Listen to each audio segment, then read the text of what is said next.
पहले देश को लूटा अब राम को लूटा, पहले देश को लूटा अब राम को लूटा, अच्छे दिन के वादे झूठे, अच्छे दिन के वादे झूठे।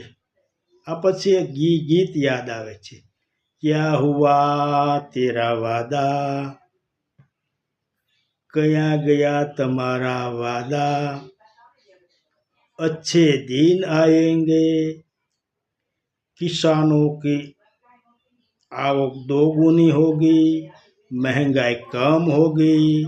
કેટલા કેટલા વાદાઓ કરેલા હતા, આ બધા વાદાઓ ક્યાં ગયા?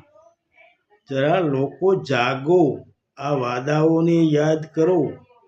આ વાદાઓ યાદ કરતા મારો વિડીયો પણ ટૂંકો પડી જાય છે, કેટલા કેટલા યાદ કરું। જરા જાગો, જાગવાનો સમય આવી ગયો છે। 2027 નજીક આવી રહી છે, માટે જાગો જાગો અને જાગો। જય માતા।